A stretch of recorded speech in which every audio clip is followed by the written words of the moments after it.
Bom dia a todos. São 6 horas e, como de praxe, a gente inicia a nossa reunião sempre no horário, né? Hoje nós vamos falar sobre os fatores que afetam, né, o intervalo de tempo em relação à necrosectomia. É um estudo que eu achei interessante, é um estudo retrospectivo de um único centro que foi realizado na China. Depois de ter lido esse estudo, foi um dos poucos estudos assim que eu realmente achei que tinha um valor científico para que a gente possa discutir esses aspectos que são fundamentais, né, para que a gente consiga determinar o que é melhor para o nosso paciente. Nós temos sempre, quando a gente tem uma necrose, a gente sabe que hoje a ecoendoscopia ou os endoscopistas em geral, que também são gastroenterologistas, eles têm que cuidar, né, desses pacientes. E muito se especula, principalmente se o paciente estiver na UTI ou se ele estiver sob a guarda de um cirurgião, o momento de fazer a necrosectomia, né? Então, por exemplo, às vezes o fato do paciente estar, entre aspas, numa deterioração clínica, né, eles imediatamente querem que você faça a necrosectomia. E nem em todos os casos a gente consegue fazer esse tipo de situação. Além disso, a gente tem a programação, né, daquilo que a gente deve fazer, como a remoção. Será que a gente faz por demanda? Será que a gente faz por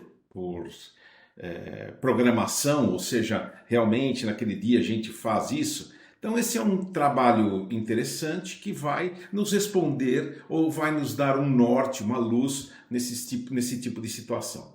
Então, o Dr. Diego vai apresentar para nós esse trabalho e depois a gente vai discutir esse trabalho. Muito obrigado pela presença de todos mais uma vez e vamos então à apresentação, Diego, por favor.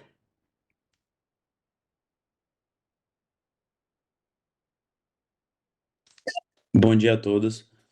Obrigado, professor, pela introdução. Então, como o professor Celso já iniciou, esse estudo chinês foi publicado nesse ano presente na revista Pancreatology. As coleções fluidas pancreáticas, elas são complicações inflamatórias relacionadas à exsudação local, secundária a uma pancreatite aguda ou crônica, ou um trauma pancreático, ou cirúrgico. Elas são classificadas em 4 subtipos de acordo com a classificação de Atlanta em 2012. E essa classificação vai ser diferenciada de acordo com o tempo de evolução ou se trata-se de uma coleção infectada ou não. A coleção fluida peripancreática aguda e a coleção necrótica aguda, com o tempo de evolução menor ou igual a 4 semanas, e o pseudocisto pancreático, ou a necrose isolada, ou Olaf necrosis, com mais de 4 semanas de evolução. Com relação ao WON, ao Wall of Necrosis, é um derrame encapsulado, maduro, como a gente sabe, de uma necrose pancreática ou peripancreática. E como eu já falei, vai surgir com, aqui está errado, peço perdão, com mais de 4 semanas após o início da pancreatite aguda, e ela apresenta limites evidentes e pode conter, esse ponto é importante, diferentes proporções de componentes líquidos e sólidos internamente. As drenagens das coleções fluidas pancreáticas, consistem em um tratamento eficaz para esses pacientes. E a drenagem, o método transmural guiado por ecoendoscopia, ele é considerado uma das opções de drenagem mais populares para essa condição. A Wall of Necrosis apresenta diferentes proporções de componentes necróticos sólidos e geralmente essa condição não pode ser resolvida apenas com a drenagem. Sendo assim, a necrosectomia endoscópica direta ou mesmo necrosectomias múltiplas, elas são frequentemente necessárias. Com relação a esses dois procedimentos, a drenagem endoscópica guiada por ecoendoscopia e a necrosectomia, elas têm sido aplicadas continuamente para esses pacientes e poucos estudos prevêem o intervalo de tempo para se estabelecer a necrosectomia endoscópica. Sendo assim, o objetivo desse estudo foi investigar os fatores que afetam o intervalo de tempo da necrosectomia endoscópica guiada por ecoendoscopia nos pacientes com Wald of necrosis.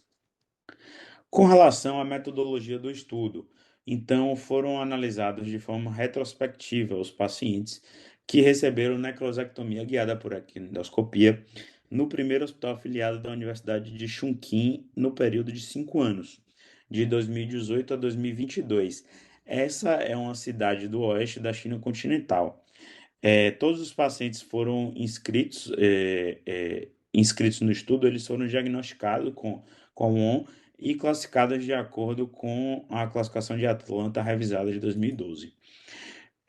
As indicações da drenagem, então, paciente com pancreatite aguda diagnosticada definitivamente por dois métodos, tomografia e ecoendoscopia, juntamente com uma das seguintes condições: necrose pancreática infectada, e assim ele pontua que além da imagem característica, se fazia necessário febre e leucocitose, a presença de dor abdominal ou obstrução gastrointestinal ou biliar e ou outros sintomas associados ao Waldorf necrosis. A, o estudo estabeleceu alguns critérios de exclusão, então ele tratou apenas de pacientes adultos maiores de 18 anos e com menos de 80, excluiu gestantes, pacientes com coagulopatias graves, presença de disfunção orgânica grave ou outras condições inadequadas para procedimentos endoscópicos por ecoendoscopia. No estudo ele não especifica que outras condições seriam essas. Lesões menores de 3 centímetros foram excluídas e lesões que tinham uma distância da necrose organizada e da parede abdominal maior do que 1 centímetro. Após aplicados esses critérios de exclusão, foram incluídos no estudo 51 pacientes. Então, 51 pacientes no período de 5 anos. Os materiais do estudo. Então, todos os pacientes submetidos, todos os 51 pacientes, foram puncionados com inserção de uma agulha de calibre de 19 gauge da Boston, e foram colocados stents para a drenagem da coleção. Os stents, a quantidade dos stents e o tipo do stent, eles foram determinados pelo endoscopista. Foram utilizados os stents plásticos do tipo duplo pigtail ou a lance, a prótese metálica de aposição luminal. Os stents foram da marca Boston. E a escolha da quantidade do stent, ele pontua que dependeu do efeito desejado da drenagem e da situação financeira do paciente. Então, todos os pacientes, inicialmente, eles foram submetidos à colocação de múltiplos stents plásticos, assim o estudo pontua, e que a disponibilidade da LANS na unidade, assim como dos stents plásticos, foram determinados baseados, sobretudo, em fatores econômicos. Avaliação pós-procedimento. Então, novamente, a questão econômica é relevante no estudo, ele pontua, e por isso não foi exigida uma revisão de imagem por tomografia após a primeira intervenção. E o momento dessa próxima necrosectomia endoscópica, ele foi avaliado, ele pontua como de forma exaustiva, de acordo com manifestações clínicas do paciente, e aqui ele fala, e achadas de imagem, não especifica que tipo de imagem foi essa. Lembrando que em cima ele pontua que não houve uma exigência de controle tomográfico. Então, os parâmetros clínicos que foram ressaltados, digamos assim, foi febre não resolvida, a presença de dor abdominal, obstrução gastrointestinal e a presença de muita quantidade de necrose sólida deixada dentro da coleção organizada após a primeira abordagem. Então, foram coletados dados e esses dados foram explorados de acordo com a relação que poderia haver com o intervalo da necrosectomia.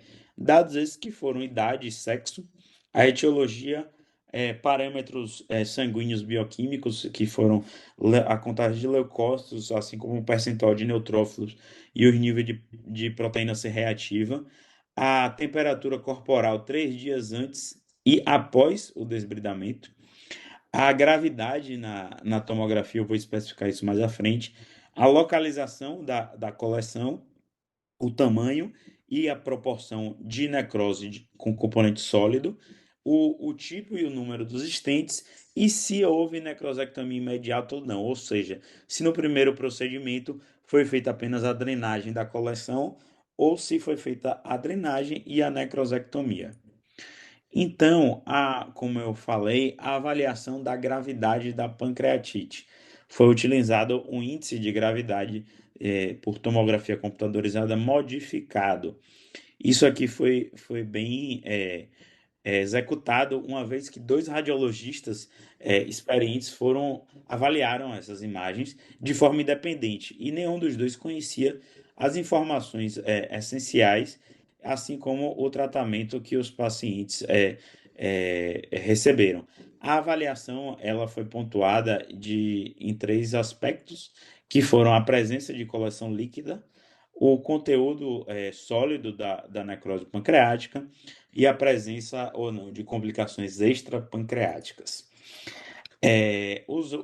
Esse índice ele foi classificado, né, como leve de 0 a 2 pontos, moderado de 4 a 6 pontos e grave de 8 a 10 pontos. Nessa imagem do artigo, a gente vê à esquerda uma imagem de tomografia de corte axial, a qual identifica-se um derrame pleural bilateral. E à direita, na imagem B, a presença de coleção fluida pancreática com uma mínima quantidade de componente sólido na necrose, ou seja, menor do que 30%. A presença interna do conteúdo hiperecóico indica a necrose sólida, ou seja, isso na imagem. E isso foi um ponto relevante, como a gente vai ver à frente, essa porcentagem de componente sólido dentro da necrose. Essas avaliações elas foram feitas de forma independente por dois endoscopistas experientes que ambos desconheciam as informações dos pacientes. Então, quando eu estou falando desse componente hiperecoico, eu estou me referindo à ecoendoscopia. E esse componente sólido da Waldorf necrosis, ele foi calculado de tal maneira. Então, dividindo o diâmetro máximo no corte transversal da necrose sólida, como a gente vê na imagem esquerda, esse diâmetro em milímetro, então foi dividido o diâmetro da coleção organizada. Isso foi categorizado, perdão, em três grupos: menos do que 20%, 20 a 40% e mais do que 40%. Então, a gente entra nos resultados do estudo. O estudo ele apresenta os resultados de maneira bem objetiva e clara através de tabelas. A primeira tabela ele coloca a média de idade dos pacientes de 48 anos, variando de 19 até 77 anos. Uma predominância do sexo masculino, 76%. A etiologia da pancreatite é bem parecida, é a pancreatite de origem biliar, 39%, e o estudo não chama atenção, mas eu observei isso, a origem de hipertrigliceridemia, de 45%. Outro ponto mais relevante desses dados é o nível de proteína C reativa, então, aumentada em 73% dos pacientes, a bem semelhante à proporção de pacientes com índice de gravidade tomográfico da pancreatite moderada e severa, e ele pontua também a localização da Waldorf necrosis e a presença, o percentual do componente sólido dentro da necrose. A grande maioria, 62%, tinha menos do que 20% de componente sólido. A segunda tabela mostra a relação do intervalo de necrosectomia e informações gerais do paciente. Então, esse intervalo, os pacientes foram avaliados em 3 momentos aí, né? Com a necessidade de uma nova necrosectomia menos do que uma semana, de 1 a 4 semanas ou mais, ou 4 semanas ou mais. Então, esses 3 parâmetros não foram estatisticamente significativos, são eles a idade, o sexo e a etiologia da pancreatite. Então, a segunda tabela, ele mostra esse intervalo de tempo da necrosectomia com relação aos parâmetros bioquímicos e sinais físicos. E o que foi estatisticamente significativo foi a presença de febre pós-operatória, que ele caracterizou com ocorrida 3 dias após a intervenção endoscópica. Então, os pacientes que precisaram de uma reabordagem menos de uma semana após a primeira apresentaram febre em 83% dos casos. E os pacientes que não apresentaram febre, em sua maioria, eles precisaram de uma reabordagem 4 semanas após ou mais de tempo. Então, isso foi estatisticamente significativo. Na quarta tabela, é a o intervalo de tempo de necrosectomia com relação ao índice de severidade da pancreatite na tomografia. Então, a gente observa algo que é semelhante à questão da febre pós-operatória. Então, os pacientes que precisaram de uma abordagem em menos de uma semana, em 91% dos casos, eles tinham um grau de severidade da pancreatite na tomografia grande. E dos que precisaram de uma reabordagem com 4 semanas ou mais, 85% tinham um grau moderado na tomografia. Essa quinta tabela, ele pontua a relação do intervalo da necrosectomia com as características da coleção. Então, a localização, ele não pontuou como, não foi nenhum achado estatisticamente significativo, e o componente sólido, sim. Novamente, aquele mesmo padrão. Então, quanto maior o componente sólido, maior a chance, os pacientes precisaram de uma abordagem mais precoce, com menos de uma semana, e quanto menor o componente sólido, essa necessidade de nova abordagem prolongou-se com mais de 4 semanas. Na sexta tabela, ele faz uma correlação com alguns parâmetros prévios à reintervenção. E ele pontua, sobretudo, a relevância da proteína, dos níveis de proteína C reativa e a presença de febre antes da reintervenção. Então, a gente passa para a discussão e os autores constatam que na literatura recomenda-se realizar uma primeira intervenção nessa patologia 4 semanas após o início da pancreatite aguda. Então, isso com relação às coleções fluidas pancreáticas e por que a gente espera que essas coleções já estejam maduras. A drenagem precoce e a necrosectomia, elas também são viáveis, desde que haja fortes indicadores da necessidade de uma intervenção. Ele não especifica mais detalhes a respeito disso. E ele ressalta que atualmente existem poucas recomendações sobre o intervalo de necrosectomia endoscópica para o Waldorf necrosis.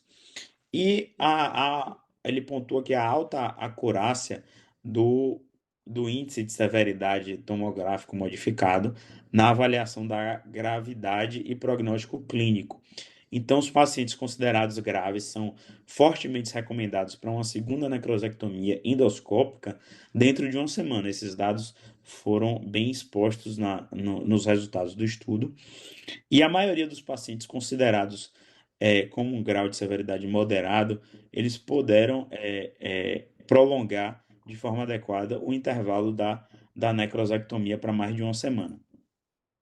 Com relação à taxa de componente sólido necrótico da Waldorf necrose, então os pacientes precisam de mais procedimentos de desbridamento, quanto maior o componente sólido.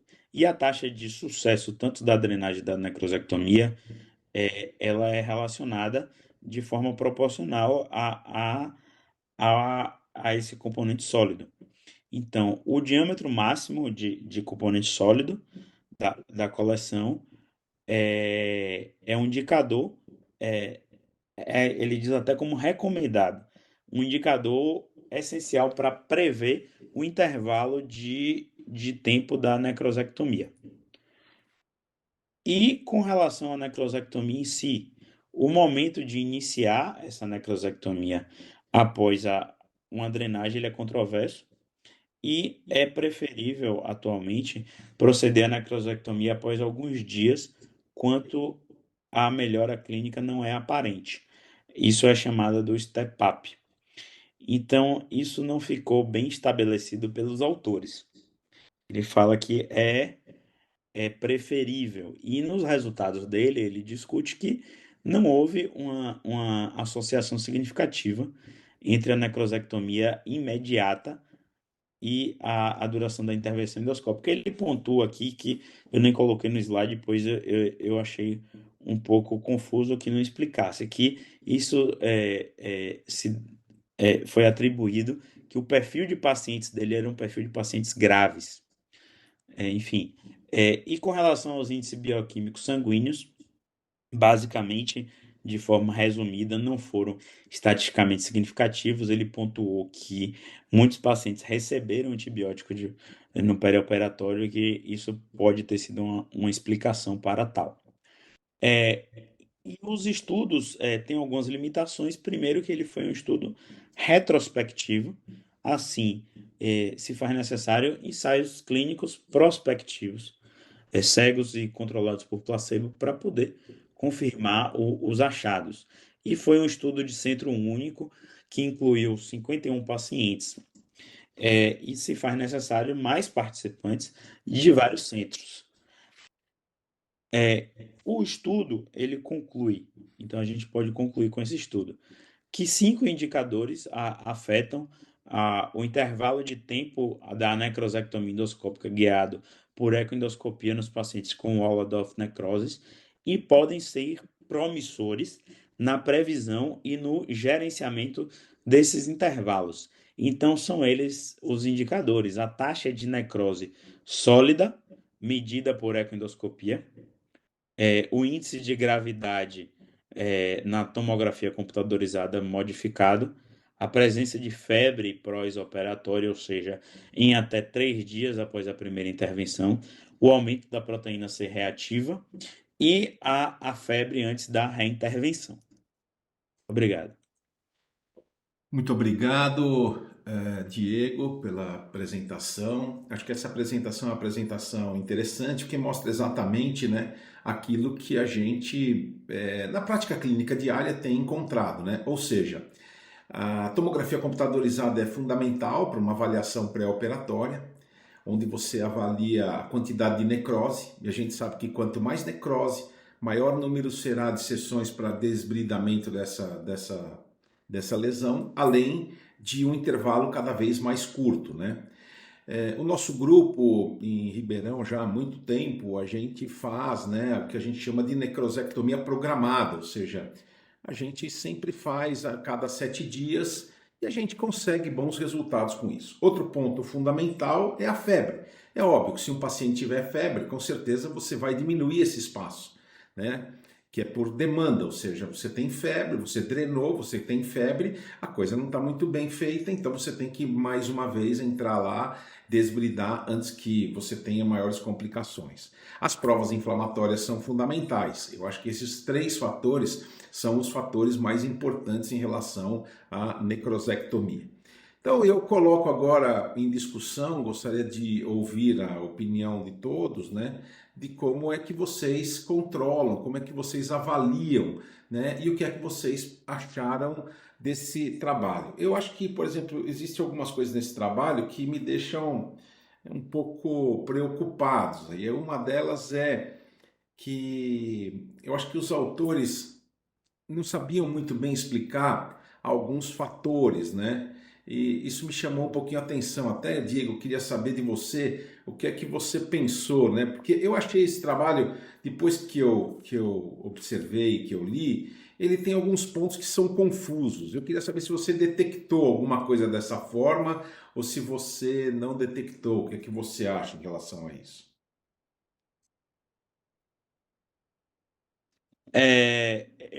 A minha percepção é que o trabalho foi limitado, sobretudo por conta de fatores econômicos que ele pontua. Então, eu gostaria de saber especificamente o tipo de material que foi usado, uma proporção aí, e como é que foi a evolução desses pacientes.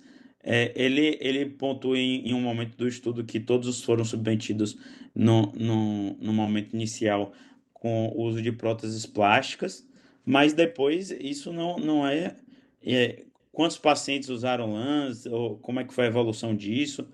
Eu acredito que isso seria relevante. Perfeito. Queria saber a opinião dos colegas. Se alguém quiser fazer algum comentário, por favor, fique bem à vontade. Celso, bom dia. Bom dia, Raquel. Eu confesso a você, eu não li o trabalho, mas pela apresentação do Diego, e parabéns, porque eu acho que o resumo inicial, relembrando a situação das coleções fluidas, foi muito boa.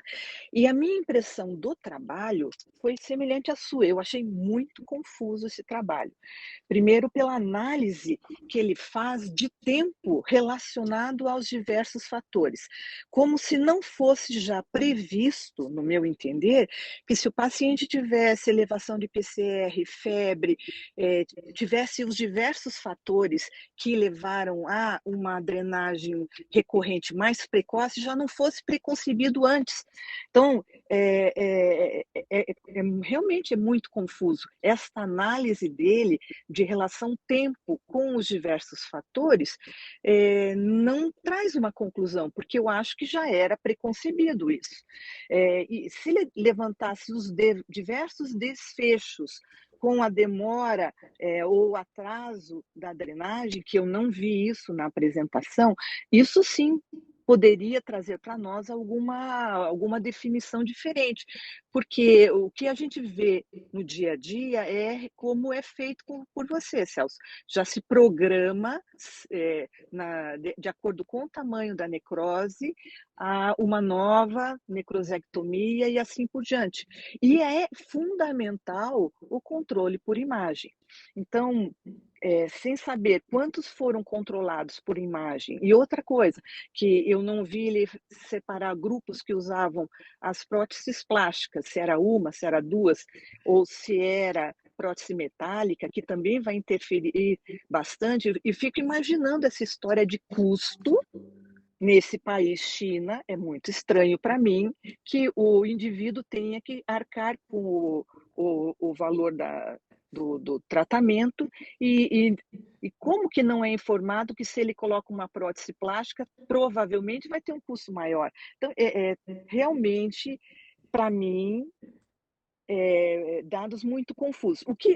Agora, um ponto interessantíssimo é os levantamentos demográficos dessa população, na verdade, que chama a atenção predomínio acentuado de causa da pancreatite aguda ser a hipertrigliceridemia, que a gente tem visto na literatura um aumento progressivo, mas aí é muito superior a causas habituais como bilhar e álcool, o triglicerídeo ser a principal causa. Chama muito atenção também o predomínio de homens, quase 80% dessa população de gravidade. Então, eram esses os meus comentários, Celso. Muito obrigado pelos seus comentários, Raquel, mas é isso aí mesmo, né?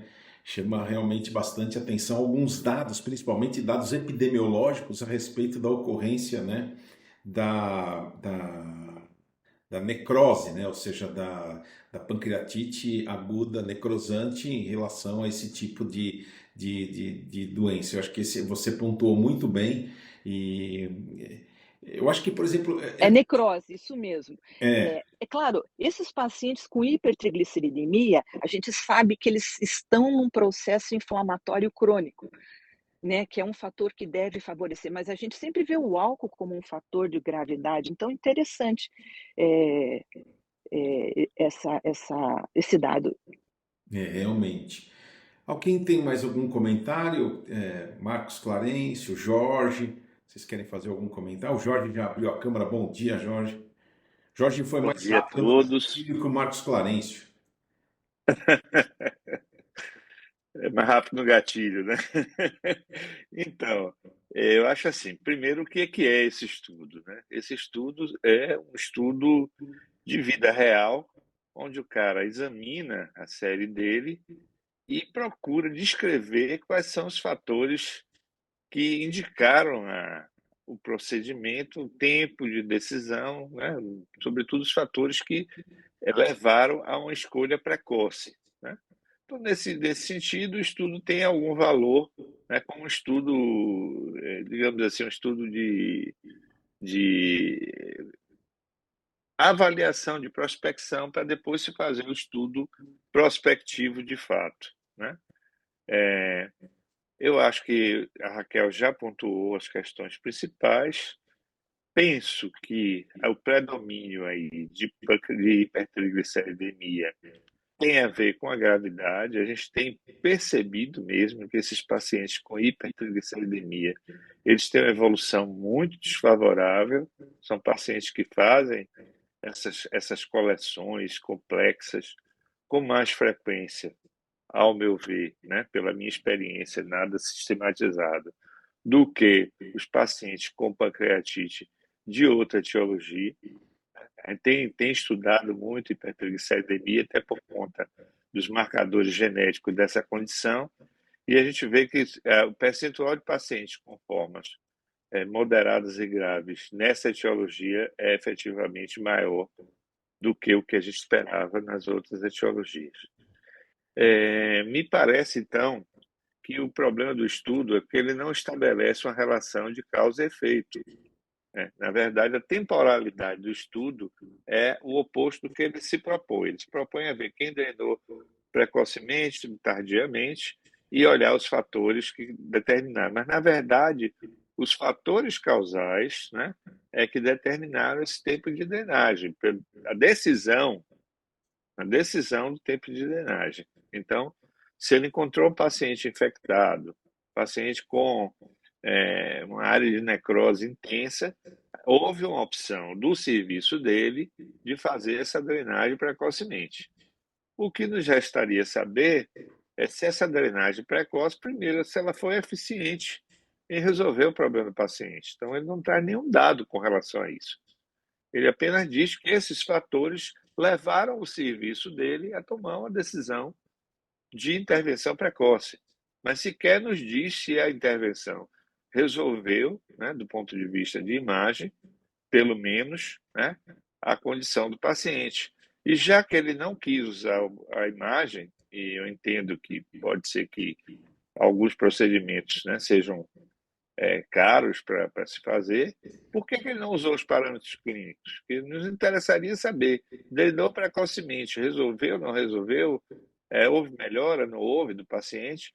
Então, eu sinto como se fosse assim, se alguém dissesse, olha, veja aí, Celso, no seu serviço, o que lhe leva a decidir drenar precocemente ou não. E aí você faz e observa isso retrospectivamente, mas não nos acrescenta grande coisa nessa discussão, exceto o fato de que naquele serviço dele, esses critérios foram os critérios utilizados para a escolha da drenagem. Então,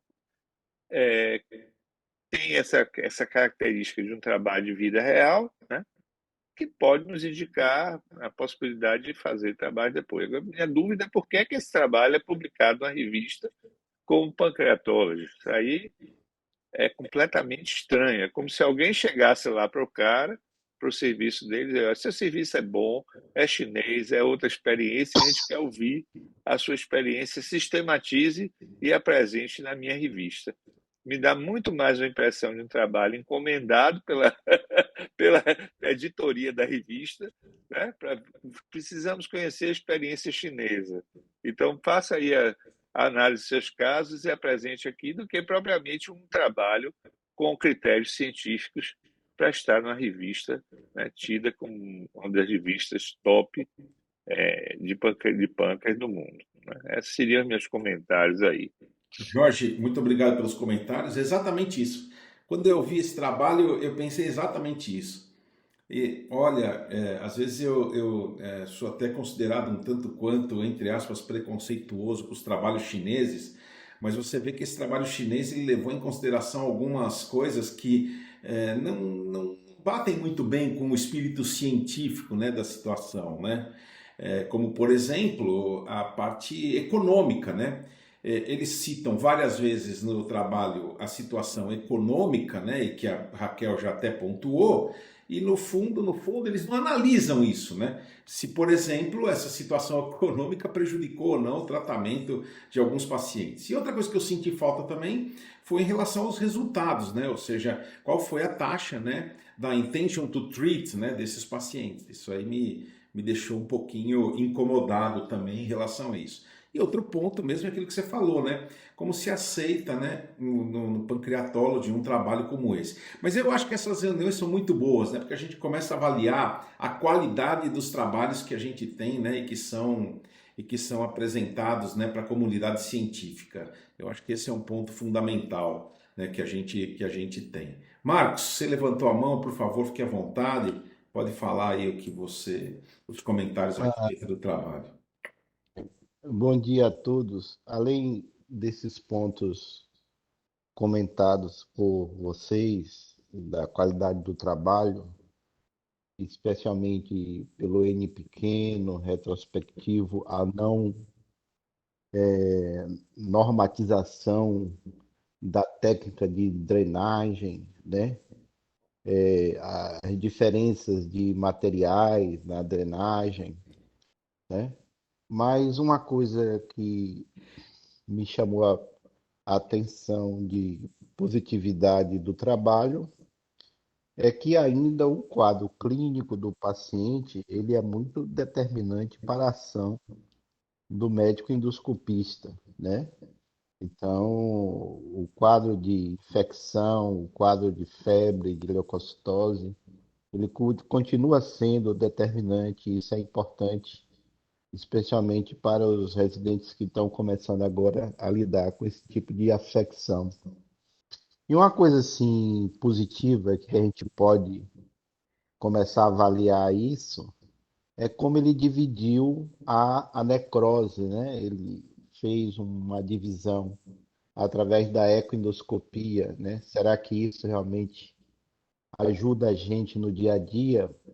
Talvez, é possível. Seria um parâmetro a mais além da tomografia, né? Que habitualmente a gente pede após a necrosectomia, né? Isso pode ajudar a gente no sentido de ser mais agressivo ou menos agressivo na retirada do tecido necrosado, além do quadro clínico. Mas já foi comentado por vocês aí os pontos negativos e realmente tem muito trabalho que é publicado em revista que parece que a interferência política, social e econômica predomina, né, acima da científica. É isso aí. Perfeito, muito obrigado, Marcos, por seus comentários. É isso aí mesmo, eu também penso dessa forma. Eu acho que realmente a gente vê, às vezes, muito trabalho, né, em revistas de ponta, né, como, por exemplo, é o Pancreatology, que, sem sombra de dúvida, hoje é a revista que é a revista mais importante em termos de pancreatologia que a gente tem no mundo, né? Eu queria ouvir a opinião também do Rodrigo. Quero saber se o Rodrigo tem alguma coisa, qual que é a experiência dele em relação a isso, o que é que ele pensa, como é que ele avalia, como é que ele Bom discute, dia, bom né? dia. Porque o Rodrigo é um cirurgião que discute muito com o endoscopista, quais são os parâmetros que ele usa na prática clínica diária dele, porque eu acho que esse é um ponto fundamental, né? Rodrigo? Bom dia, Bom tudo bem? dia, Rodrigo, tudo bem? Joia. me ouvindo bem? Sim, Eu acho que, referente ao trabalho, eu acho que já foi amplamente comentado e concordo com tudo. Um trabalho um pouco estranho, parece uma análise de dados frágil, um trabalho um pouco montado, mas acho que assim, eu acho que é importante a gente aproveitar o momento para, junto com os residentes, relembrar algumas coisas. Na minha cabeça hoje, o tratamento das coleções fluidas pancreáticas é totalmente, prioritariamente conduzido através de vias endoscópicas, não vias cirúrgicas. Sim, existem aquelas vias cirúrgicas, a drenagem transgástrica, mas é uma técnica que, para ser sincero, para vocês eu nem entendo por que utilizar, se a gente tem uma via ainda assim menos invasiva, muito efetiva, questionando que a técnica cirúrgica você faria provavelmente uma única sessão de tratamento, mas esses são doentes complexos, esses doentes ficam doentes por um bom tempo. Então, assim, não vejo motivo para não tratar por endoscopia. Uma única frase chamou também, várias frases chamaram a atenção, mas teve uma que falou assim: então começar o tratamento em 4 semanas, né? Não necessariamente. Então, o Marcos acabou de falar de tomografia, a gente usa bastante a tomografia também para ir avaliando a maturação dessas lesões, espessura de parede. Então, assim, pode acontecer de 4 semanas ser pouco tempo, e isso acontece muitas vezes. A coleção ainda não está pronta para drenagem, a parede ainda não está bem maturada, e às vezes nem bem localizada ainda junto à parede gástrica. E lembrar do tempo de inserção da LAMS, né? Tentar não exceder aquelas 4 semanas, ou ficar atento da possibilidade de sangramento por corrosão dos vasos ali da raiz do meso pelo LAMS, quando a coleção já diminuiu muito de volume. E a outra coisa é ter gente experiente em pancreatite aguda, gente com experiência em manipulação de coleções pancreáticas, para saber o timing adequado, ter a paciência para esperar, saber manejar o quadro clínico sistêmico do paciente, se concentrar no quadro clínico sistêmico do paciente e deixar para a equipe de endoscopia ou de cirurgia trabalhar com calma e só invadir essas lesões no momento mais adequado. perfeito, muito obrigado, Rodrigo. Eu sempre penso no seguinte, né? Isso é uma coisa que há muitos anos eu venho pensando, desde quando a gente começou a fazer esse tipo de tratamento, né? O primeiro trabalho na literatura que nós publicamos foi a tese na Escola Paulista de Medicina do professor Hermelino Della Libera, né? Onde ele começou a fazer única e exclusivamente com a colanjo, né? Via o abaulamento no estômago e implantava uma prótese. E realmente, sem sombra de dúvida, o parâmetro mais importante é o exame do doente. Então, por exemplo, eu não tenho dúvida hoje que quando você tem ou uma Walled-off necrosis, né, suspeitada pela tomografia computadorizada, ou um pseudocisto, é importante você drenar depois de 4 semanas. Isso é fundamental. Não importa como esteja o paciente, depois de 4 semanas os resultados são realmente muito melhores. Existem inúmeros trabalhos na literatura. Tem alguns que ainda discutem isso, mas eu acho que hoje não tem muito que a gente discutir. A gente tem que buscar essas 4 semanas. Uma vez feito a colocação da prótese, que sem sombra de dúvida, hoje a ecoendoscopia é o melhor método, ou seja, é a preferência. Ou seja, então com o ecoendoscópio você vai lá, ou você coloca próteses plásticas tipo pigtail, ou você coloca uma lans. Mas realmente a gente tem que fazer isso através da ecoendoscopia, porque a segurança é muito maior, a taxa de sangramento diminui, porque você consegue ver estruturas vasculares. A ecoendoscopia permite, inclusive, fazer o diagnóstico de pseudoaneurismas, então isso é muito importante. Uma vez feito isso, as novas necrosectomias você vai fazer por demanda, ou seja, você vai ver se o doente está bem ou não. Caso o doente esteja bem, a gente programa a necrosectomia em 7 dias. Nunca deixar passar mais do que isso. A demanda é, por exemplo, eu fiz hoje. Outra coisa importante, tem que entrar dentro da coleção. Ou seja, você entra com o aparelho, você limpa, você lava, você aspira, você já faz a necrosectomia de cara. Isso é muito importante. Uma vez feito isso, aí você faz a programação. Se o paciente começar a ter febre, ter aumento do PCR, aumento do... então você tem aumento de leucócitos, você programa rapidamente uma nova necrosectomia, porque alguma coisa não está indo bem. E aí você vai evoluindo exatamente dessa forma. Então eu hoje, depois de ter feito bastante, nós estamos agora revendo todos os dados, inclusive está na mão do estaticista dos nossos pacientes, a gente vai tentar ver se a gente consegue equacionar um pouco melhor isso, porque realmente eu acho que esses são os pontos mais importantes. E o Marcos falou bem, o Marcos Clarencio, são os fatores clínicos. O Jorge levantou a mão. Jorge, por favor, fique bem à vontade. Fique aí, pode comentar. Então, nós já discutimos aqui antes a questão da premência clínica, né? E como a endoscopia pode trazer uma resposta frente a essa premência. Porque uma coisa é a situação hipotética, ideal, vai dizer assim, olha, nós vamos drenar esse paciente quando tivermos condições, as melhores condições para tal, né? A outra coisa é a premência que a situação clínica deteriorante, digamos assim, do paciente, né? Sobretudo lembrando que essas complicações são complicações tardias e correspondem àquele segundo hit de gravidade, né? Quando as coisas já se estabeleceram, já saímos daquela fase mais aguda de melhora.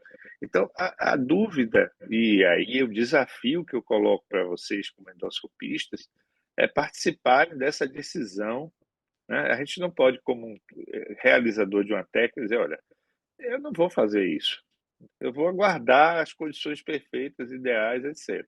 O que a gente pode sim é dizer, olha, se eu fizer isso agora, isso não trará resultados adequados. Então, o trabalho que precisa ser feito é o que é que a gente consegue de resultados quando faz essa coisa precocemente, entendeu? Então, a gente ter um trabalho prospectivo que nos mostre, de acordo com o tempo de evolução, né? E não pode ser em casos ótimos, porque é muito tranquilo fazer uma drenagem de um pseudocisto, um paciente teve uma pancreatite aguda, 6 meses depois, e o pseudocisto está lá crescendo, está doendo, etc. O paciente está completamente fora do processo inflamatório agudo, né? Tá tranquilo e vai resolver. A outra coisa é o doente que está internado já há 1 mês, 2 meses no hospital, começa a deteriorar, começa a fazer febre, a gente não sabe se está infectado ou não, e o endoscopista ele é chamado pela equipe, né, para discutir junto com a equipe se vale a pena ou não fazer a intervenção desses doentes. Então, o que eu penso é que a gente deveria ter um trabalho assim prospectivo, pegando esses doentes críticos, que são esses nos quais a endoscopia efetivamente pode fazer uma diferença. Eu imagino que faz pela experiência clínica que a gente tem, né, com o Marcos Clarencio aí fazendo intervenções e outros colegas que fazem intervenção nessa fase, para mudar o curso clínico, que pode, por outro lado, ser um curso clínico gravíssimo, e que, com certeza, a cirurgia não é a melhor escolha, Rodrigo. O cirurgião é que não pode entrar nesse cenário, né? A dúvida também que eu tinha para perguntar a vocês é o seguinte: ele coloca como percentual de necrose, né, como um fator de decisão, né, se vai intervir ou não. Mas esse percentual de necrose não complica mais? Quer dizer, será que a gente pode esperar? Vai haver resolução espontânea disso, ou liquefação? Qual é a experiência de vocês com relação a essa questão desse percentual de necrose, que inclusive ele propõe como um critério de decisão de intervenção? Vocês concordam com ele? Acham que o percentual de necrose, quanto mais necrose sólida, mais fácil fazer essa intervenção, mais difícil ou mais premente fazer essa intervenção? Que eu acho que esse talvez tenha sido também um ponto que o trabalho levanta, né? Como o Marcos falou, né? Utilizar ou não esse critério como parâmetro para tomar a decisão. Queria ouvir vocês com relação a isso. Excelente questão, Jorge. Excelente questão. Queria saber se o Marcos Clarencio tem alguma resposta, se a Raquel, e depois eu vou ouvir o Marcos Vinícius. Marcos, você tem alguma resposta para isso? Ou até mesmo, Marcos Vinícius, se você quiser responder o Jorge, fica bem à vontade, porque eu sei que o Marcos tem também uma experiência grande com esse tipo de procedimento endoscópico. Fiquem à vontade quem quiser responder.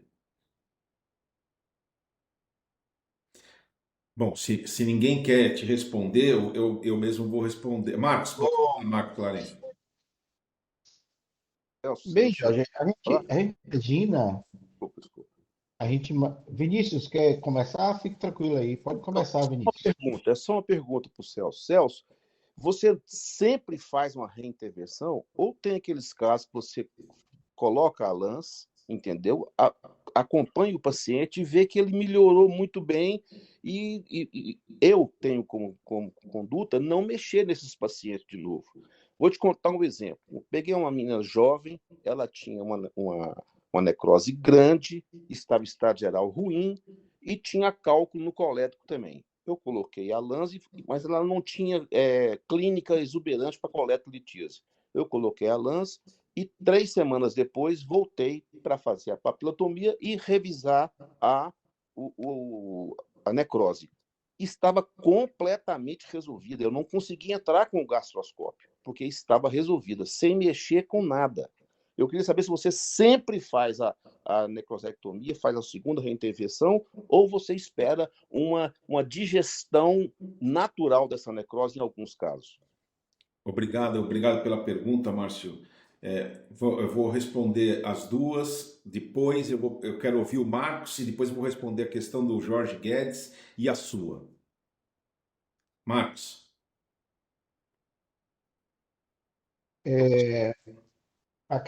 Bem, ainda eu me apoio muito no quadro clínico, né, associado ao quadro tomográfico e depois da ecoendoscopia, né? Bem, Jorge, a gente imagina que quanto mais necrose e o quadro clínico ruim, mais a gente tem que ser agressivo nesse paciente. E uma outra coisa também que o Celso tem mais experiência que eu, se você tem um espaço anecoico e que você entra com o aparelho, por um lado isso é bom porque você consegue entrar com o aparelho e começa a limpar as regiões acessíveis, né? Acessíveis na sua visão. E aí o Celso pode até falar, quando existe só necrose e você entra e tem dificuldade de entrar na cavidade, isso talvez não deixe o endoscopista com muita área, né? Quer dizer, um espaço para você trabalhar. Realmente, como eu já falei, a necrosectomia na minha vida não foram muitos casos, né? O Celso tem mais experiência. Eu tive mais casos de drenagem de pseudocisto, que é uma coisa mais simples e tal, né? Mas eu acredito que você tendo espaço oco, eu acho que você trabalha melhor indo observando e retirando. Quando você entra e já dá de cara com a necrose, o Celso pode responder isso. Eu não sei se isso causa mais dificuldade, mas ainda o quadro clínico associado ao quadro de tomografia e a eco é que me determina a minha agressividade ou não de limpeza, entendeu? Perfeito, Marcos. Bom, primeira questão em relação ao que o Jorge falou. Se a gente utiliza o parâmetro da quantidade de necrose para indicar ou não a necrosectomia. Não. Eu não uso esse parâmetro para indicar ou não a necrosectomia. Eu uso única e exclusivamente o parâmetro clínico. Então, por exemplo, o paciente está bem, tá? Tem uma coleção fluida que parece ser um pseudocisto. Às vezes ele chega, já teve uma redução do pseudocisto. Apesar dele ter um pouco de dor, apesar dele ter, por exemplo, ele não tem infecção, eu às vezes até aguardo, posso até aguardar. Se for uma Wallet-Off necrosis, porque cada paciente é um paciente, se for uma Wallet-Off necrosis, como por exemplo o caso do Marcos Vinícius, por exemplo, uma paciente que tinha uma necrose muito intensa, muito exuberante, Então, por exemplo, nesses casos, eu coloco uma lans, eu faço dilatação, eu sempre faço uma abordagem agressiva, entro na cavidade, é importante entrar na cavidade, porque você vai lá, se tiver líquido, você entra, você libera. Se você tiver uma necrose, como por exemplo do Marcos Vinícius, eu sempre procuro criar uma pequena cavidade. Então eu fico com o aparelho na dilatação, normalmente eu dilato sempre para 20, ou seja, eu crio essa dilatação para 20 mesmo, por quê? Porque eu sigo os parâmetros cirúrgicos, né? Ou seja, criar uma gastroanastomose, uma gastrocistoanastomose de aproximadamente 2 centímetros, e aí eu começo a remover esses nacos de necrose. Eu acho que esse é um ponto realmente importante. Então, respondendo a questão do Jorge, eu não uso esse tipo de parâmetro. Se o paciente tem, por exemplo, sintomatologia, que são aquelas clássicas, né? Obstrução intestinal, empachamento pós-prandial, dor abdominal e tem uma coleção, eu faço a drenagem. Eu realmente vou lá e faço a drenagem. Se tem muita necrose, como no caso do Marcos Vinícius, eu tento sempre tirar um pouco dessa necrose para criar uma cavidade. E se tem, por exemplo, mais do que 40% e tem líquido, é muito importante você entrar dentro da cavidade e aspirar esse líquido, porque é esse líquido que realmente vai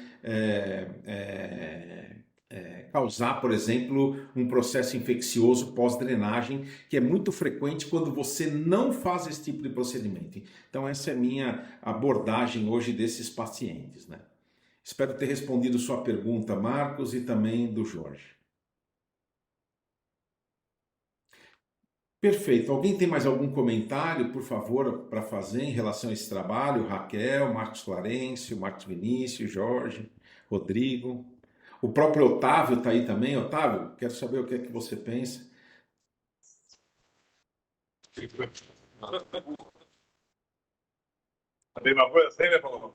Oi, Paulo. Paulo, bom dia. Paulo Paternostro.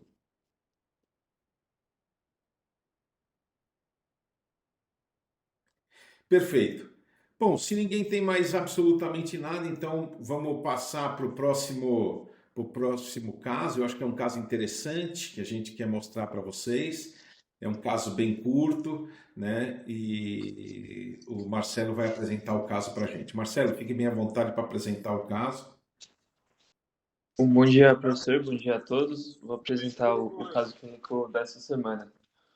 Então, a paciente atendido em Ribeirão, a uma paciente feminina de 55 anos com adenoma de papila maior. Paciente com dor epigástrica, com achado na endoscopia de um adenoma de papila com displasia de baixo grau, vem para a realização de papilectomia endoscópica. De antecedente, a paciente era apenas hipertensa. Aqui a visualização da lesão na duodenoscopia. Baseado nessa imagem, eu queria saber do Marcos Clarencio, da Raquel, o que é que vocês acham dessa lesão, o que é que vocês fariam se vocês encontrassem uma lesão como essa durante uma duodenoscopia. Marcos Clarencio, Marcos Vinícius também pode, por favor, está convocado para responder, e a Raquel. Está me ouvindo, Celso? Estou te ouvindo, pode falar. Papilectomia. Perfeito. Você faria alguma coisa antes dessa papilectomia ou você partiria direto para a alça de polipectomia e já removeria? Ou você faria uma endoscopia antes? Não, sempre etnoscopia, sempre. Eu recebo o paciente já com certo diagnóstico. Eu não acho isso assim. Aquele caso que eu lhe mostrei, Celso, achamos na hora. O paciente tinha na endoscopia normal, um aumento do volume da papila, e eu estava durante o dia lá, estavam os meninos que até tinha treinado, enfim, conhecia você de frequentar, e vi aquilo, fizemos umas biópsias, não deu nada na biópsia, eu fiz uma ectoscopia, mostrou que a mucosa, mais que mucosa profunda, já estava pegando a submucosa, eu peguei e fiz a papilectomia num segundo tempo, entendeu? Mas eu faço sempre a ectoscopia, sempre. Mas no caso aí, a papilectomia, mesmo se não tivesse dado displasia de baixo grau na biópsia direta. Marcos, uma pergunta simples. Você faria uma papilotomia antes de fazer a papilectomia? Não, direto a papilectomia, direto. Eu faria a papilotomia depois. Perfeito. Marcos. Celso, veja que essa paciente tem 55 anos. Hoje, cada vez mais, uma paciente que chega aos 55 anos e não tenha feito uma endoscopia digestiva, isso cada vez mais é raro. Ou seja, a endoscopia digestiva hoje se faz muito, né? E uma coisa que eu chamo sempre a atenção aos residentes: tente ver a superfície da papila. Então veja que esse adenoma aí já tem algum tempo nessa paciente, né? Como ela é grande, cresceu, né? Bem, sempre quando possível, vamos ver se está invadindo a via biliar, né? Se estiver invadindo muito a via biliar, aí é complexo, né? Você pode deixar tecido. Mas deixa eu só... fazer papilectomia seria uma conduta realmente bastante interessante. Marcos, enfim, deixa eu te fazer uma pergunta. Para avaliar a via biliar, você usa a ecoendoscopia ou você usa a colange endoscópica retrógrada? eu acho que a CPRM, cada vez mais, ela é acessível ao paciente, mais do que a ecoendoscopia, né? Aqui na Bahia não é o contrário, né? Então, com a CPRM, você já pode dar um bom parâmetro de invasão ou não. Se você, no momento de fazer a papilectomia, se tiver a eco para retificar esse achado, eu acho que é interessante. Se não, se a CPRM mostra que está tudo ok na via biliar, né? Vamos tirar a papila aí pelo método que vocês já sabem, papilectomia. E você faria papilotomia nesse paciente ou uma colange endoscópica retrógrada ou não? Com a CPRM me mostrando tudo direitinho, não, eu já ia partir para retirar a papila. Perfeito. Raquel, queria ouvir os seus comentários a respeito disso. Qual que seria na sua... Por exemplo, você recebeu um paciente como esse, um paciente que... uma coisa importante que eu quero dizer também. Essa paciente, ela tinha uma dor muito característica pancreática, tá? Ou seja, ela reclamava desse adenoma da seguinte forma: doutora, eu como, sinto uma dor que ocorre bem na região do meio do abdômen, tipo uma dor em faixa. Até eu tirei essa história dela, e era uma dor que ia para a região das costas, para a região lombar, ou seja, é uma dor bem pancreática mesmo dessa paciente. Então, Raquel, você tem essa história dessa paciente, você encontra esse achado. Qual que é a sua conduta? O que é que você faz? Celso, eu tenho que avaliar, como o Marcos falou, a profundidade dessa lesão. Então, esse aspecto externo é muito característico.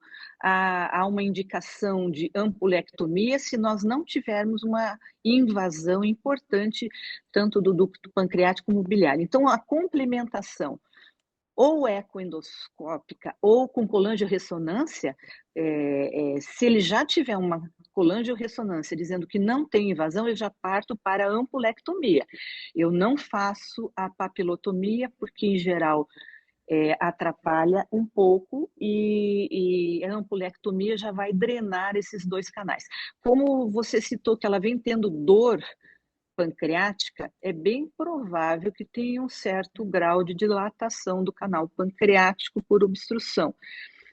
Havendo uma dilatação, eu fico mais tranquilo até, com um menor risco de desenvolver uma complicação pancreática, embora exista, e a princípio eu não coloco uma prótese pancreática e também não coloco prótese biliar. Eu só avalio depois da ampulectomia a abertura, principalmente do canal biliar, que tendo dilatação, então não tem por que você colocar próteses nesses pacientes, mas é muito individualizado. Pancreática, depois do trabalho do Eloy, eu acredito muito que, principalmente se tem dilatação, que não tem que colocar prótese, não. Raquel, quero te fazer mais uma pergunta. Essa paciente, eu não tenho as imagens aqui da colangiopancreatoressonância, mas essa paciente fez uma colangiopancreatoressonância, tinha dilatação tanto do colédoco, a imagem típica, dilatação tanto do colédoco quanto dilatação do ducto pancreático principal. Minha pergunta é simples. Mesmo assim, você faria uma ecoendoscopia antes de propor a papilectomia ou você já partiria baseado na colangioressonância a papilectomia direta? Olha, Celso, se eu tivesse uma avaliação de um radiologista afeito a isso e que me dissesse, olha, não tem sinal de invasão, eu sei que a ecoendo é superior, mas se o radiologista confirma, eu já parto para a ressecção. Eu não peço necessariamente ecoendo, porque como eu não faço ecoendo, isso talvez seja o diferencial. Nós temos colegas que fazem a ecoendo e a CPRE, ele faz as duas no mesmo momento, mas ele mesmo, eu já vi várias vezes, não fazendo porque já tem a definição bem feita por uma colangioressonância. Aí eu não faço, não. Marcos, Marcos Clarence, você quer responder essa questão? O Marcos Vinícius já respondeu, mas o Marcos quer responder essa questão? A possibilidade da CPRM dizer que não tem invasão e isso ser verdadeiro, ela é grande. Mas eu acho que é um procedimento que quanto mais você tiver dados, né, e a ressonância também pode falhar, como a eco também pode falhar. Claro. Eu acho, se for possível, se você tiver condição, né, isso pode aumentar o custo? Sim, pode aumentar o custo, mas também pode dizer, ó, tem uma invasão de mais de 1, 2 centímetros, é melhor não fazer. Então, se tiver condições, eu faria também a ecoendoscopia, tá bom? Perfeito. Pode continuar então, Marcelinho. Então foi encaminhado para a realização do estadiamento por ecoendoscopia, onde mostrava realmente um colédoco e um pancreático aumentado, porém sem invasão dessas estruturas pelo adenoma. Então, essas estruturas estavam livres pela ecoendoscopia. Foi então procedido para a papilectomia, aqui o momento da realização da papilectomia, com boa apreensão de todo o adenoma pela alça, no momento da apreensão. Celso, eu não sei se você concorda, Celso. A dilatação, eu não sei se você concorda, aí o professor Celso vai me ajudar. A dilatação do ducto pancreático e biliar, ela é positiva no sentido de te dar uma melhor visualização na ecoendoscopia do contorno interno. Eu não sei se você concorda com isso. Concordo totalmente. E aí vocês viram que a gente removeu a papila toda, né? Esse tremor todo é do Diego, tá? Foi o Diego você que ensinou o Diego a filmar, tá, Marcos? Da tela. E após o procedimento, então, aqui é o momento que foi feita a canalização do colédoco. Com boa drenagem de bile, não foi colocado prótese nem biliar nem pancreática. Então, a paciente evoluiu com quadro de pancreatite aguda moderada, ela passou pela UTI por 48 horas e hoje está na enfermaria em bom estado geral e sem dores abdominais. A paciente aguarda o anatomo patológico. Vou fazer uma breve revisão do guideline da Sociedade Europeia de Gastroenterologia, publicada em 2021.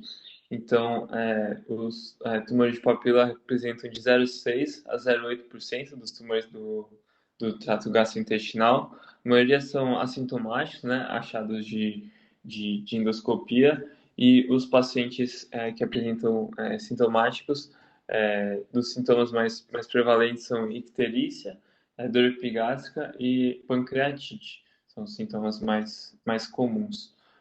Em relação ao tratamento, né, o paciente quando tem displasia de baixo grau ou de alto grau, pode ser encaminhado para a realização de papilectomia endoscópica. Ele fala principalmente se for uma lesão menor que 3 centímetros. Isso se o paciente não tiver comprometimento intraductal, né, ou menor que 20 milímetros.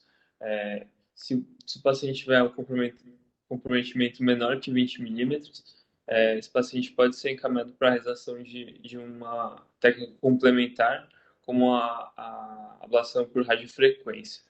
Então, se o paciente tiver um adenoma de baixo grau ou de alto grau com ressecção completa, o follow-up é de 3 meses.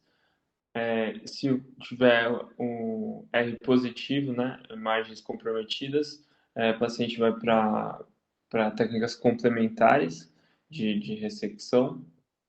E se o paciente tiver uma lesão acima de T1 ou N positivo, aí o paciente vai para pancreatoduodenotomia. Acho que Perfeito, muito obrigado, Marcelinho. Bom, vocês perceberam que essa paciente foi feita a papilectomia, a ecoendoscopia não mostrava invasão nem do colédoco, nem mesmo do ducto pancreático principal, ambos estavam dilatados e a gente partiu para a técnica, que é realmente sempre a técnica que a gente utiliza, a gente coloca a alça na região cranial da lesão, né, como vocês estão vendo aí, apreende praticamente toda a lesão para fazer isso em monobloco. Não sei se vocês perceberam, na verdade, quem fez esse procedimento foi a doutora Bruna, né? A gente tem que dar os parabéns para ela que fez esse procedimento. A gente sobrou um pouquinho, né? Parecia que tinha sobrado, mas na verdade eu acho que era mais edema mesmo, por causa do corte, né? A gente ainda fez uma ressecção um pouquinho complementar, né? Então vocês viram ali, ó, parece que tinha sobrado, mas na verdade parecia mais um edema mesmo, né, da região, e a gente removeu aquela área, né, essa área realmente da mucosa e da região, e a gente vai agora aguardar o anatomopatológico e vamos também aguardar o resultado de tudo isso para ver como é que vai ficar, e a gente vai fazer o controle. Então, Ô Celso, o Marcos parece... Oi, Marcos Clarence quer falar alguma coisa? Depois o Marcos Vinícius, depois o Jorge Guedes. Celso, Oi. isso me faz recordar em 2010, quando eu estava aí dando os primeiros passos na ecoendoscopia. Eu não sei se você lembra, chegou uma paciente feminina de média idade, com dor abdominal e talvez alteração de enzimas, e que na sala lá em Ribeirão Preto, o baiano se destacou e a minha primeira suspeita era adenoma de papila, porque eu tinha visto um adenoma uma semana antes. E até aquele colega que acompanhava, era um cara de mais idade, não esqueci o nome dele, O Celso ele falou, Juqueira. Celso, aí disse assim, poxa, o baiano acertou. Aí eu fiquei bem no grupo, não sei se você lembra. Claro que eu lembro. Eu disse, não, isso aqui pode ser Marcos? medidor, Nós estamos te ouvindo mal, alterações Marcos. nas Repete aí. Não, aí eu nunca esqueço, sexo feminino com dor abdominal. Não, estamos ouvindo muito mal, Marcos. Marcos Clarence, a gente não está ouvindo bem. Marcos Vinícius, você quer fazer um comentário? Por favor, fique à vontade.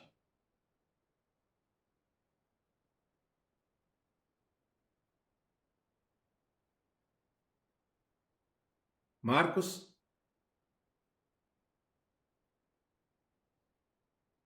não estava conseguindo ativar o microfone. Nesse caso específico, Celso, você fez a papilotomia e abriu o canal biliar? Não, Abriu o não. esfíncter Aí você está biliar? vendo agora, ó, o cateterismo do canal biliar. Foi bem Pois é, mas o filme para na hora, não vi o corte. Então você faz mesmo, né? Não, eu faço. Não, eu não faço papilotomia. Eu só Aham. removo a papila, só isso. Tá certo, então é só isso mesmo. Tá. Jorge, Ô, Celso, eu queria perguntar o seguinte: uma lesão grande como essa, a possibilidade de ter sido já com lesão avançada é grande, né? Grande. Eu vi aí, o Marcelo mostrou no guideline que a presença de lesão avançada não é um impedimento para isso aí, né? Para esse procedimento em bloco de retirada por alça. Mas minha pergunta é se a gente fica satisfeito, né, com isso, ou se a gente faz algum estudo prévio disso lá para ver se tem neoplasia mais invasiva associada antes do procedimento, né? Porque me pareceu assim, por exemplo, aguardar a histopatologia. Aí vem lá uma neoplasia com margem afetada, entendeu? Como é que a gente fica com o se vem paciente? neoplasia, se vem um adenocarcinoma com margem afetada, Isso. a nossa conduta agora é a seguinte: a gente daqui 3 meses faz uma nova duodenoscopia e uma nova ecoendoscopia.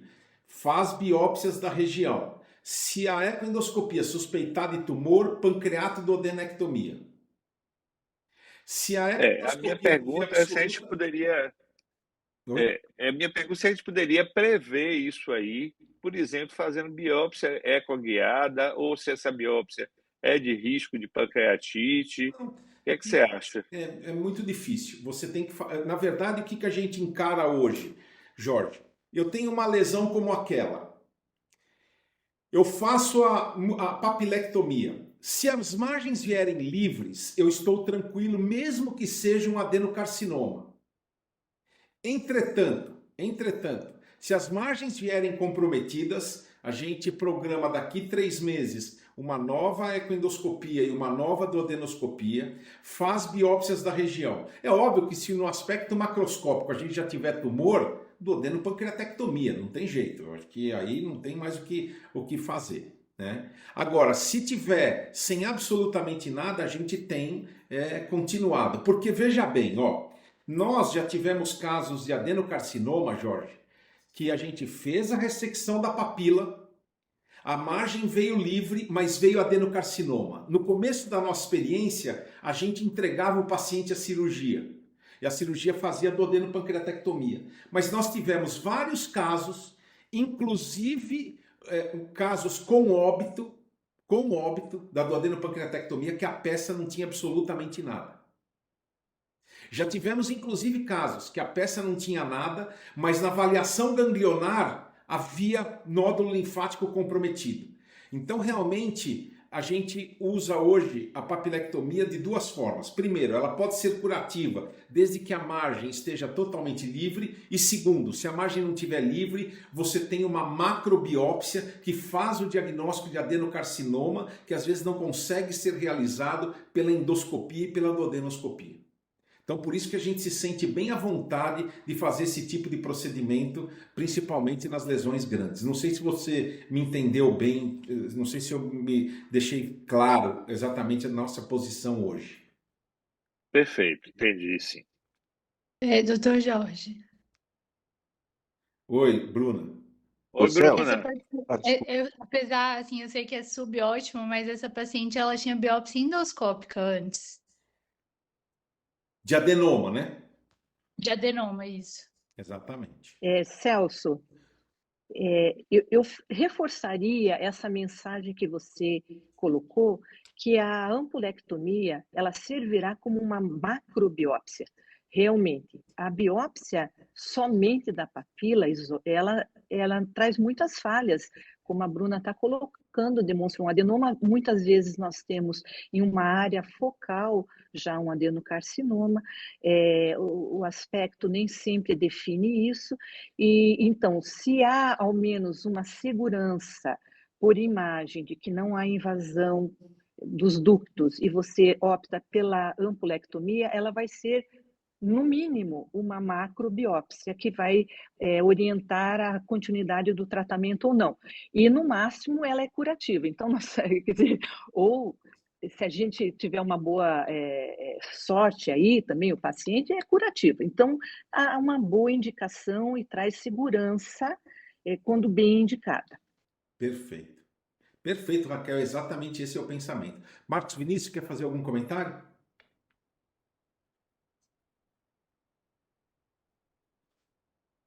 Acho que não. Bom, gente, alguém tem algum comentário mais para fazer? Por favor, fique bem à vontade. Celso, posso fazer uma pergunta? Claro.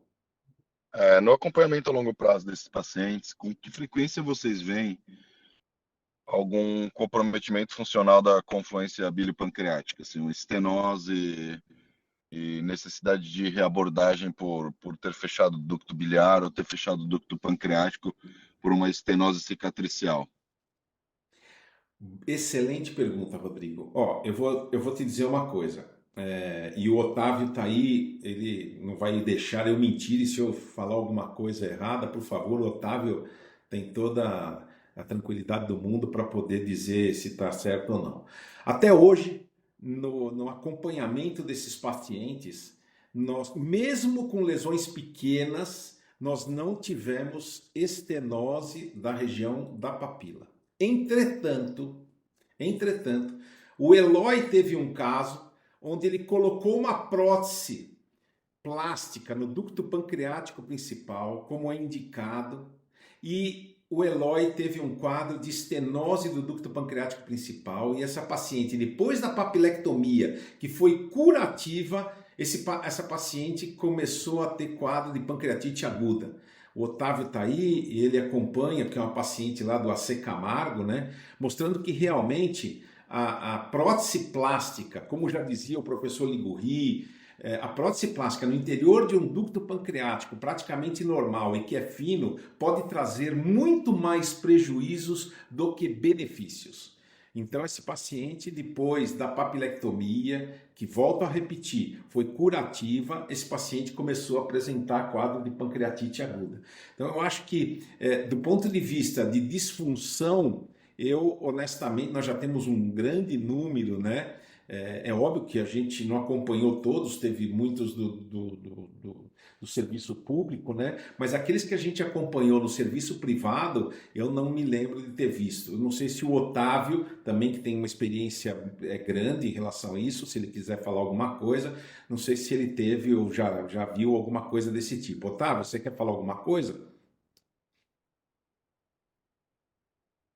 Não sei se o Otávio está... Oi, doutor Celso, estou no meio do exame aqui. Tá bom. Mas eu estou de acordo com o senhor aqui, nunca vi nada de... Não. Perfeito. Celso Marcos. Marcos. Olha bem, isso aí da papilectomia causando estenose, eu também não sei do ponto de vista de literatura.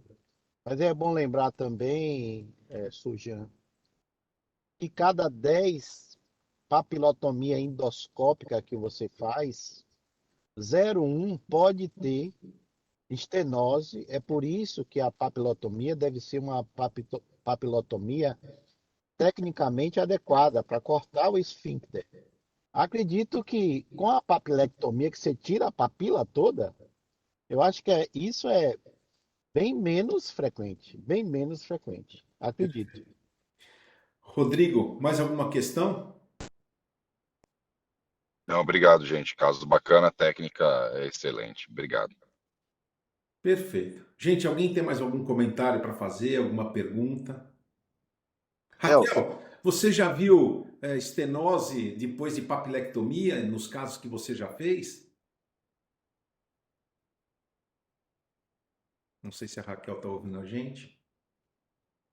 Celso. Oi. Marcos Vinícius. Só voltando lá atrás um pouquinho. A colangio-ressonância, nesse caso como esse aí, não ajudaria. Concorda comigo? Não ajudaria.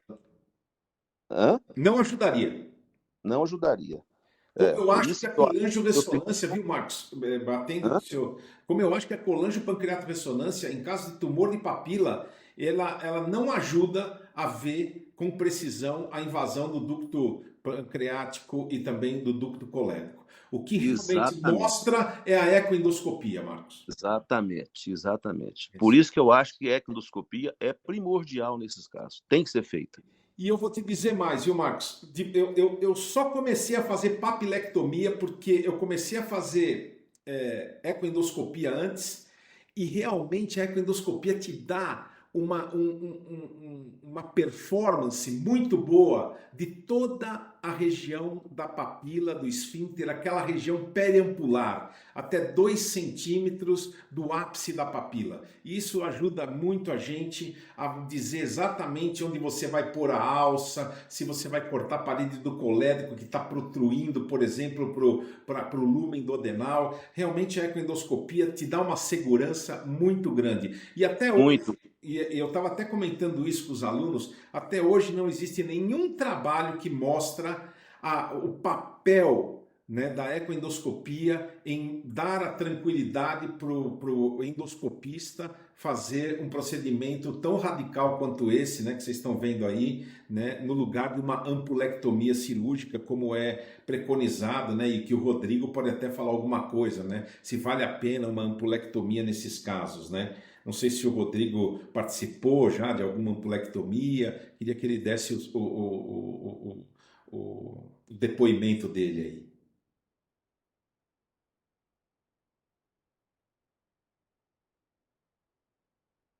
Perfeito. Bom, gente, então, mais uma vez, muito obrigado pela presença de todos. Desejo a todos uma excelente semana e também desejo a todos um bom fim de semana e a gente se encontra na próxima terça-feira na reunião do nosso programa de capacitação. Muito obrigado a todos e até mais. Muito obrigado. Como diz o baiano, Celso, porque você sabe que aqui em São João é bem típico, né? Vocês tenham uma boa fogueira. É isso aí. São João. Tchau para todo mundo, gente. Um abraço. Bom São João a todos aí. Boa semana. Tchau, tchau.